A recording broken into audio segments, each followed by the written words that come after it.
बोलिए भारत माता की, भारत माता की। बोलिए गिरिराज महाराज की। अरे भाई, पूछरी तक आवाज ही नहीं जा रही है, हैं? आवाज तो उस तक पहुंच जाए कि हमारे गिरिराज जी तक तो आवाज जानी चाहिए। बोलिए गिरिराज महाराज की। आज के इस कुमेरडी की इस सभा में कैबिनेट में मेरे साथी, आपके अपने ही भाई जवाहर सिंह जी बेड़म साहब, हमारी सांसद रंजीता कोहली जी, हमारे लोकसभा के प्रत्याशी भाई रामस्वरूप जी कोहली साहब और आपके अपने लाडले भाई डॉक्टर शैलेश सिंह जी, वेर के विधायक भाई बहादुर सिंह जी कोहली साहब, कामा की विधायक नौचम चौधरी साहब, पार्टी के जिला अध्यक्ष भाई मनोज भारद्वाज जी, लोकसभा के समन्वयक भाई भूपेंद्र सैनी जी, लोकसभा संयोजक भाई भगवान दास जी, प्रदेश के प्रवक्ता भाई शैलेश कौशिक जी, जिला प्रभारी गोवर्धन सिंह जी जादौन साहब, हमारे कुंवर साहब दीपराज सिंह जी, गिरीश चौधरी जी उपमहापौर, हमारे गोविंद चौधरी जी जिला महामंत्री, मनोज प्रधान जी, दौलत फौजदार जी, शिवानी दायमा जी,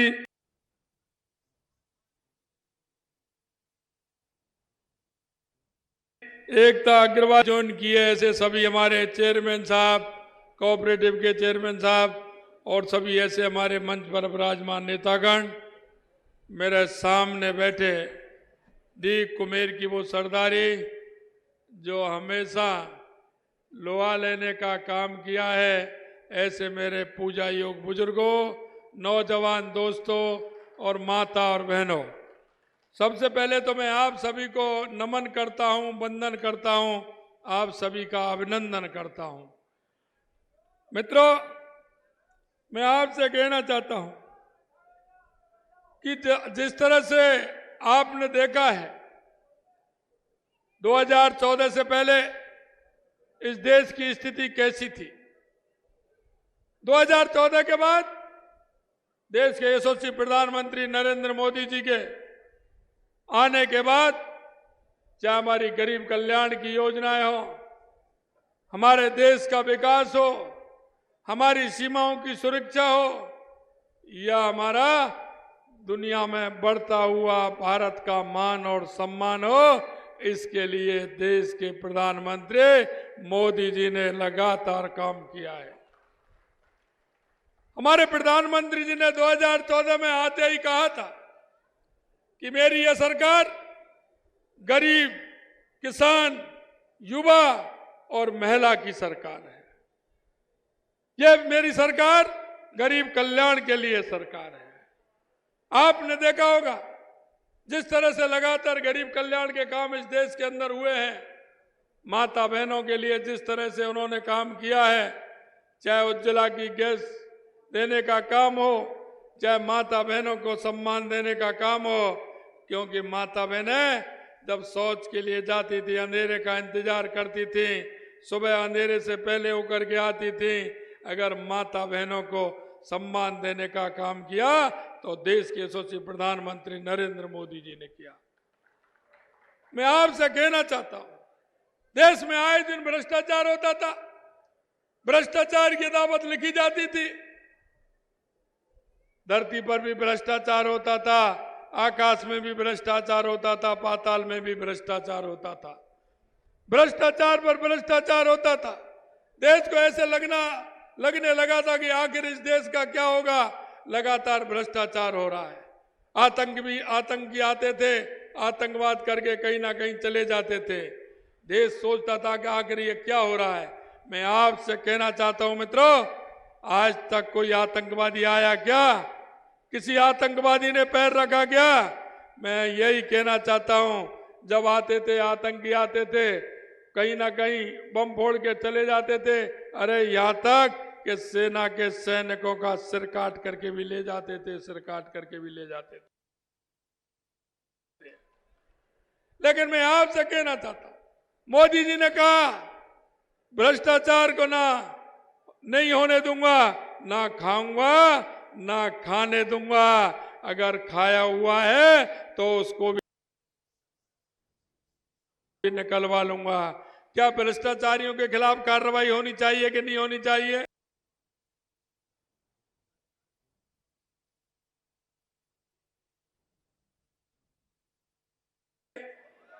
आप बताइए, होनी चाहिए कि नहीं होनी चाहिए? भ्रष्टाचारियों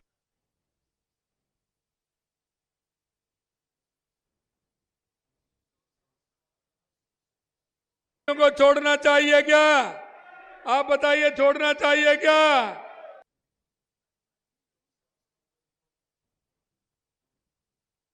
तो अब जब कार्रवाई हो रही है तो आप देख रहे हैं पूरे देश के अंदर एक गठबंधन हुआ है। गठबंधन कहूं या उसको ठगबंधन कहूं, वो कहता है कि भ्रष्टाचारियों को बचाना चाहिए, भ्रष्टाचारियों को बचाना चाहिए। बचाना चाहिए क्या? मैं आपसे यही कहना चाहता हूं मित्रों कि देश के यशस्वी प्रधानमंत्री जी इन भ्रष्टाचारियों को, ये कहते ईडी आ गई, सीबीआई आ गई। अरे भाई, जब भ्रष्टाचार किया है तो आएगी, भ्रष्टाचार किया है तो किसके पास? आपके पास आएगी या सीबीआई? बताइए मेरे को। अरे वो ईडी आपके पास आएगी क्या? अरे आपके पास आगे क्या करेगी? ईडी तो वहीं जाएगी जब भ्रष्टाचार किया है। लेकिन कहते हैं ईडी आ रही है, ईडी का डर दिखा रहे हैं। अरे डर क्या होता है? अगर आपने भ्रष्टाचार किया है तो आएगी ईडी। तो मैं आपसे कहना चाहता हूं मित्रों, इस देश को विकास की राह पर अगर किया है तो देश के यशस्वी प्रधानमंत्री नरेंद्र मोदी जी ने किया है। कोरोना की महामारी थी, उस महामारी के अंदर आपने देखा होगा दुनिया के देश इस बात को कहते थे कि भारत बड़ी आबादी वाला देश है, कैसे बचेगा, कैसे नहीं बचेगा। लेकिन हम धन्यवाद देना चाहते हैं देश के यशस्वी प्रधानमंत्री नरेंद्र मोदी जी को कि कोरोना में देश को तो बचाया, लेकिन कम से कम दुनिया के 100 देशों को फ्री वैक्सीन देने का भी काम देश के यशस्वी प्रधानमंत्री नरेंद्र मोदी जी ने किया था। यही नहीं मित्रों, रक्षा के क्षेत्र में हम बात करते हैं, अगर कहीं कोई एक रक्षा के क्षेत्र में कोई सामान बनता था, कोई नहीं बनता था, सारा का सारा सामान रक्षा के क्षेत्र का हमारा विदेश से खरीदा जाता था। आज हम आत्मनिर्भर हुए हैं, आज हम आत्मनिर्भर हुए हैं। रॉकेट भी हम बना रहे हैं, उस लड़ाकू विमान भी हम बना रहे हैं, हेलीकॉप्टर भी हम बना रहे हैं, और सारा का सारा हम दुनिया को दे भी रहे हैं। ये नरेंद्र मोदी जी के नेतृत्व में हुआ है, नरेंद्र मोदी जी के। मैं आपसे कहना चाहता हूं, हमारी सरकार को आए 4 महीने के लगभग हुए हैं, हमें 90 दिन का कार्यकाल मिला था, काम मिला था करने का, क्योंकि आचार संहिता लग गई, 90 दिन का काम करने को मिला था। मैं आपसे कहना चाहता हूं, आपने किसी ने हमसे मांग की थी क्या? आपने हमसे सम्मान निधि की मांग की थी क्या? लेकिन हमें पता है हमारा किसान को जितना करेंगे, जितना ही हमारा देश उन्नति को करेगा, जितना ही हमारा देश उन्नति करेगा। हमारे देश की उन्नति किसान के खेत और खलिहान से निकलती है, हमारे देश की उन्नति किसान के घर से निकलती है। मैं आपसे कहना चाहता हूं मित्रों, हमने कहा कि 6,000 रुपए किसान सम्मान निधि के हमारे यशस्वी प्रधानमंत्री जी देते हैं। हमने कहा हम भी आपको देंगे, और पहली कैबिनेट में पहली 2,000 की किस्त हमारी राजस्थान सरकार ने भी देने का काम किया है। हमने वो 6,000 से बढ़ा करके 8,000 करने का काम हमारी पहली कैबिनेट में हमने किया है। और यही नहीं किया, ऐसे किसान जिनके पिताजी का देहावसान हो जाता था, उनके नामांतरण, उनका म्यूटेशन खुलता था, उनके बेटी और बेटे के नाम, हमारी केंद्र की सरकार ने लगातार पत्र लिखे थे कांग्रेस को कि जो उनके पिताजी जो स्वर्गवास हो गया, उनकी सूची भेजिए, उनको भी सम्मान निधि देने का काम करेंगे। वो सूची भी नहीं भेजी, वो सूची 63,000 लोगों से ऊपर की सूची हमने भेजी भी है और उनको किसान सम्मान निधि देने का काम भी हमारी सरकार ने किया है। यही नहीं, हमने कहा हमारी एमएसपी बढ़ाने का काम करेंगे। गेहूं की 2275 रुपए थी, हमने 125 रुपए बढ़ा करके किसान को 125 से बढ़ा करके 2275 से 2400 रुपए करने का काम हमारी सरकार ने किया है। यह मैं आपको बताना चाहता हूं। मेरे भाई और बहनों, हमने जो आपसे एक एक वायदा किया है, हमारी सामाजिक सुरक्षा पेंशन थी जो हमारे बुजुर्गों को मिलती है, हमारी माताओं को मिलती है, उसका पैसा कांग्रेस ने नहीं बढ़ाया। हमने कहा हम बढ़ाएंगे और हमने 1000 रुपए से 1150 रुपए का करने का काम हमारी सरकार ने किया है। हमारे जनप्रतिनिधि हैं, चाहे वो पंचायत के जनप्रतिनिधि हो, निकाय के जनप्रतिनिधि हो, उनका भी भत्ता नहीं बढ़ाया था। उनका भी भत्ता बढ़ाने का 15% हमारी सरकार ने किया है। वो दिन रात घूमते हैं, दिन रात जाते हैं, विकास के लिए घूमते हैं, उनका भी भत्ता बढ़ाने का काम हमारी सरकार ने किया। हमारी आंगनवाड़ी की बहनें हैं, हमारी आशा सहयोगिनी है, उनका भी भत्ता नहीं बढ़ाया, उनका भी भत्ता 15% बढ़ाने का काम हमारी 3 महीने में हमारी सरकार ने सबसे पहले आशा सहयोगिनी और आंगनवाड़ी बहनों की भत्ता बढ़ाने का भी काम किया है। मैं आपसे कहना चाहता हूं मित्रों, ईआरसीपी की योजना की कह रहे थे, इस कांग्रेस ने ईआरसीपी को लटकाने का, भटकाने का और अटकाने का काम किया था। हम किसान की स्थिति को हम जानते हैं। किसान को अगर पानी नहीं मिलेगा तो किसान की खेती नहीं हो पाएगी। और सबसे ज्यादा मुझे डी कुमेर के किसानों की चिंता थी, क्योंकि यहाँ का पानी खारा है। मुझे पता है यहाँ का पानी खारा है। हमारी सबसे ज्यादा ईआरसीपी का अगर फायदा मिलेगा तो भरतपुर जिले का मिलेगा, भरतपुर जिले को मिलेगा और हमारी डी कुमेर, नदवई और हमारे क्षेत्र को पूरी तरह से मिलने वाला है। अरे पीने को पानी तो मिलेगा, लेकिन 2,80,000 हेक्टेयर भूमि का सिंचाई के लिए भी पानी मिलेगा। और मैं आपको बताना चाहता हूं, ये योजना हमारी 37,000 करोड़ रुपए की थी, लेकिन जब मेरे पास इसकी फाइल आई, मैंने जब इसको देखा तो हमारे गन्ने के लिए पानी की आवश्यकता थी। हमारी सुजान गंगा नहर, हमारी सुजान गंगा नहर, जिसमें आपको ध्यान होगा पहले हमारा अजान बांध से उसमें पानी आता था, उसमें साफ पानी आता था, गंदा पानी गोवर्धन जो गेट है हमारा उस साइड में निकल करके जाता था, उसका ठीक प्रकार से हो, इस योजना को बढ़ा करके गन्ने को भी पानी मिले, सुजान गंगा को ठीक प्रकार से पानी मिले, उसको पर्यटन की दृष्टि से उसको हम ठीक प्रकार से कर सकें। उस योजना को 37,000 करोड़ की योजना को 45,000 करोड़ रुपए की किया, 45,000 करोड़ रुपए। मित्रों, इसी तरह से यमुना समझौता हमारे शेखावाटी के हैं, हमारे देवास योजना जो उदयपुर की है, हमारी माही डैम से जो जालौर के लिए पानी जाता है, नर्मदा से हमारे बाड़मेर और सांचौर के लिए पानी आता है, और इंदिरा गांधी नहर से जो हमारा हनुमानगढ़, गंगानगर, बीकानेर, नागौर और जैसलमेर, बाड़मेर तक पानी जाता है, उसका भी पानी बढ़ाने का काम हमने 3 महीने में करने का काम किया है। 3 महीने में, क्योंकि जिसकी काम करने की इच्छा होती है, जो जनता के दुख और दर्द को जानता है, और जो काम करने की जिसकी नीयत होती है, जज्बा होता है, कोई भी काम बड़ा नहीं होता। बड़ा सिर्फ व्यक्ति का मन होता है, उसकी करने की दृढ़ इच्छा शक्ति होती है। मैं आपको विश्वास दिलाना चाहता हूं, इस ईआरसीपी योजना का शिलान्यास भी हम करेंगे, और आपको कहना चाहता हूं इसका उद्घाटन भी हम करेंगे। यह मैं आपको विश्वास दिलाना चाहता हूं। मेरे से कहा था, मुझे पता है, मैं भरतपुर के एक एक दर्द को जानता हूं, एक एक दुख को जानता हूं, और मेरे मन में यह भी है कि मुझे क्या क्या करना है। ये मेरे मन में है कि मुझे क्या क्या करना है। मेरे से कहा था, आरक्षण की बात आई थी, जाट आरक्षण की जब बात आई, मेरे को सबने फोन किया। मैं आपको बताना चाहता हूं मित्रों, अभी तक कोई दिल्ली तक पहुंचा क्या? इस ओबीसी कमीशन के पास कोई पहुंचा क्या? मैं आपसे कहना चाहता हूं, जिस दिन मेरा कार्यक्रम तो यहां था कुमेर के अंदर यूनिवर्सिटी में कार्यक्रम था, और मैंने शैलेश जी को उस दिन उन्होंने कहा कि मुझे कार्यक्रम में रहना है, या ओबीसी वाली जाट ओबीसी की जो मीटिंग थी उसमें जाना है। मैंने कहा शैलेश जी यहां मैं हूं, आप उस मीटिंग में जाइए, दिल्ली जाइए। और मैंने उनको दिल्ली भेजा।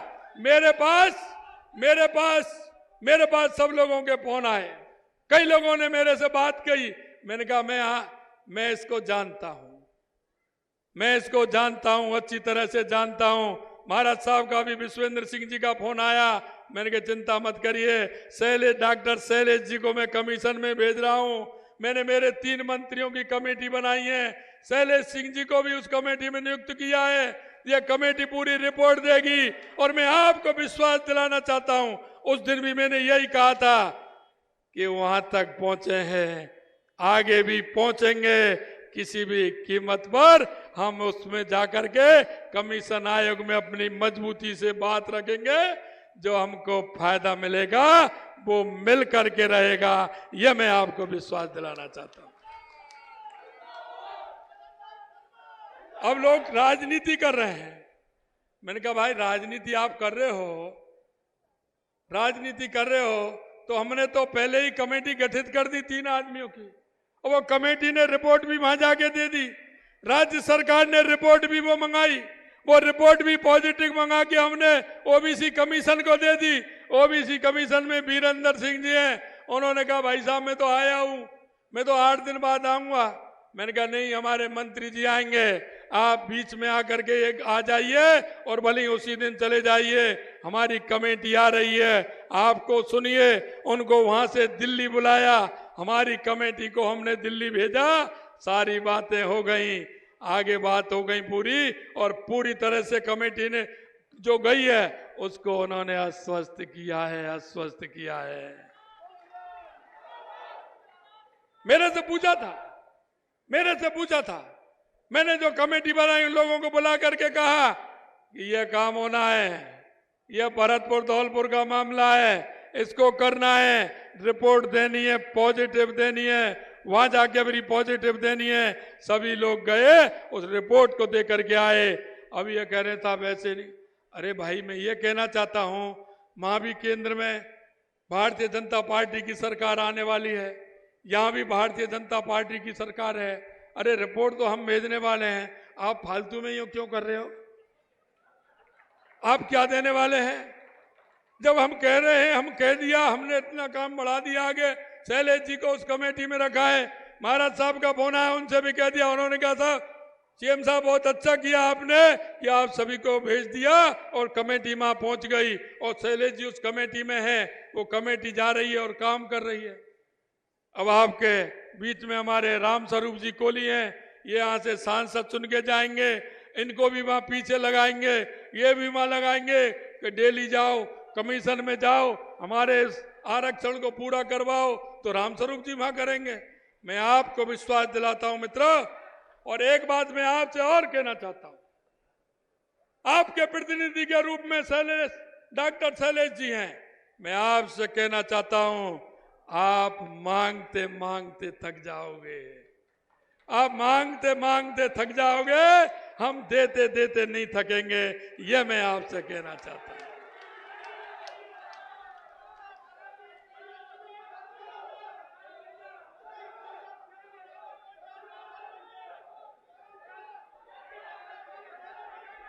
मुझे एक एक बात का पता है, मुझे एक एक बात का पता है, मुझे एक एक बात का पता है, मुझे एक एक बात का पता है। मैंने पहली कैबिनेट की मेरी विधानसभा के बजट में मैंने गिरिराज जी का, मैंने महाराजा सूरजमल जी के स्मारक का, महाराजा खेमकरण जी के स्मारक का, और मैंने भरतपुर से लेकर के डीग के गोवर्धन जी से लेकर के रूपपास के हमारे महल से लेकर के बयाना के पुराने किले से लेकर के इस पूरे क्षेत्र को पर्यटन से जोड़ने का काम कैबिनेट की पहली बैठक में किया है।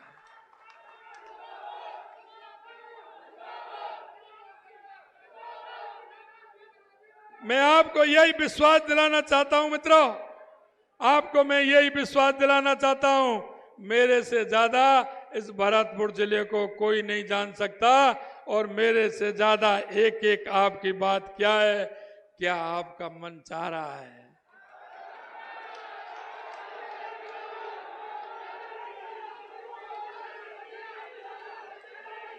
आप विश्वास करिए, आप विश्वास करिए, आपका मन क्या चाह रहा है ये भी मुझे पता है। इसलिए निश्चिंत रहिए, आराम से निश्चिंत रहिए।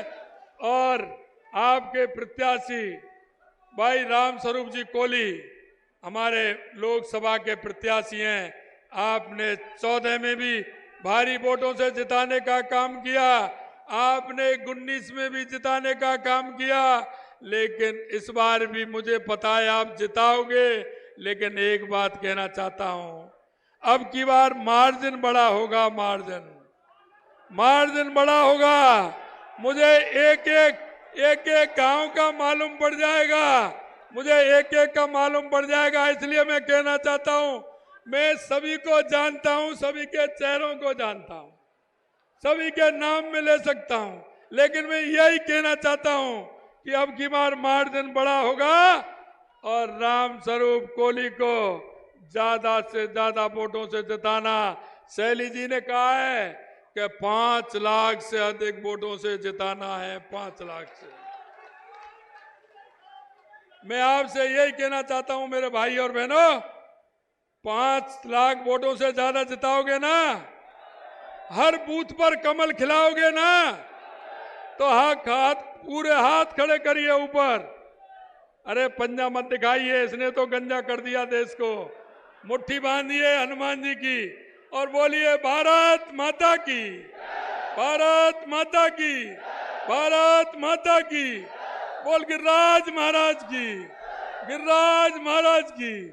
जय जय श्री राम।